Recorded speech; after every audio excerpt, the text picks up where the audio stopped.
Not real wide twos, but that's it. Just stay and then close-up lockdown.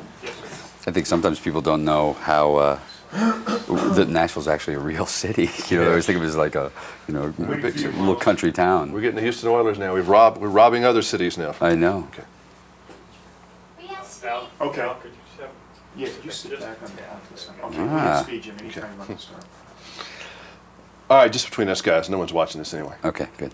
How many times you screw up that scene with Michelle Pfeiffer so you could kiss her over and over again?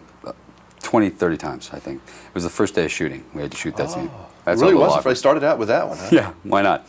And originally there was no kiss in it at all, and then the producers added a kiss, which I was glad for. I voted for. In fact, I wanted to do the whole cable version, you know, with the Getting to know you. Yeah, Would have been a way. but nothing. Yeah, it was fun. It's always awkward, you know. But it's funny because you'll see actors talk about love scenes and they'll go, you know, it's always so technical, and there's all these people standing around. Hey, I'm kissing Michelle Pfeiffer. You know, there's nobody else in the room. I always thought she's pretty hot stuff anyway. Yeah, she's pretty good. I've been watching her from when she did a movie called Hollywood Nights with You Tony remember that? Danza. With Tubby's Drive-In. I love that's that right. movie. That was kind of. Go see that one, folks. That's a funny movie. It is funny, It actually. is. Well, we would like it. It's an embarrassing movie in some cases, but I love that. I think It was a it's funny. drive-in movie. Yeah, you know? it's great. It's great. You're a 20-year overnight success, pretty much, right? Yeah, exactly. It's funny because people say, "Oh, George Clooney, you've just been around a couple of years," but you know, you were kind of scrounging around here for a long time. Yeah. I was. I'm 73 years old, in fact. You know. Does it feel good to finally, you know, not have to worry about where your next paycheck's coming from for a little while? For a little while, you know, you'd be stupid if you think that that's permanent. I mean, I think the advantage of being my age and getting success is you've seen, besides my family who've been up and down that road, you also get to take a look at it and go, well, we all know what this is, and we know how long you're allowed kind of in the public eye before people get sick of seeing you. I get sick of, you know, we're doing these interviews and I'll talk about myself for about a day and then I'm sick of me and I really like me. So you got to figure that's going to wear out pretty quick. When you finally got some cash, what'd you do stupid? Did you buy anything like really just dumb? No, I've always done. I've usually been pretty good about my money. You know, I've been making money like a regular. You know, making a good regular salary for about 15 years. You know, I've been working. So I never really kind of, you know, our family, you know, my dad had he'd have a variety show in Cincinnati and we'd be a big hit and we'd live in a mansion and then and then suddenly we'd be broke and out of work and living in a trailer. So my thing was always about saving my money pretty good. So I was pretty good. Although I go out on some cars every once in a while. See, everybody has something. Gotta have some cars. Yeah, some people go out and buy a car, computer. You go buy a pig. Yeah, I get a pig. You get an extra pig. Well, you can't get the Kentucky out of me.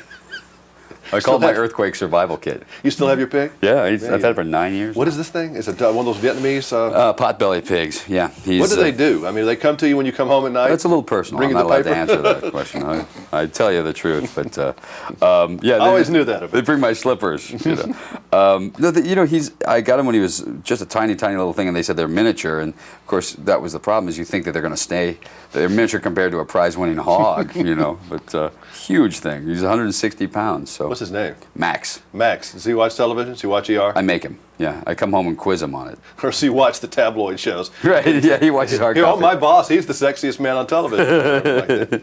Yeah, that's what he likes.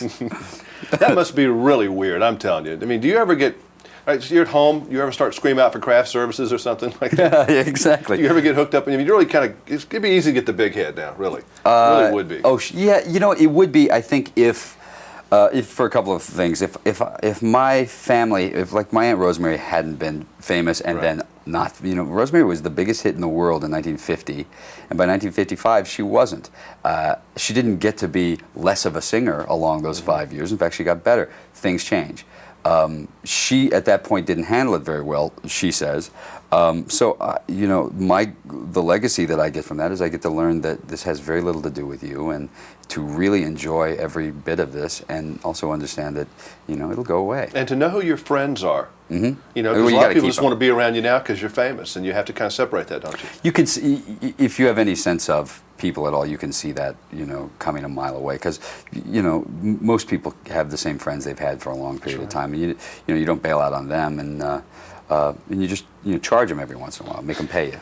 Now, is it easy to get screwed up as a guy with all these girls throwing themselves at you? Because, I mean, you're not a bad-looking guy, but, you're rather famous and Well, I'm hot. kind of You're- attracted to you too. Yeah, well, As a matter of fact. And you're the hot thing of the day, so that Right. must be kind of strange. I mean, you got to keep your head straight and on that too, don't you? Yeah, but if you're an actor working in Los Angeles at all, if you're on a television series, and I've been doing that, I've been on a TV series straight for 15 years, you're pretty used to being around beautiful women and being successful and getting some attention.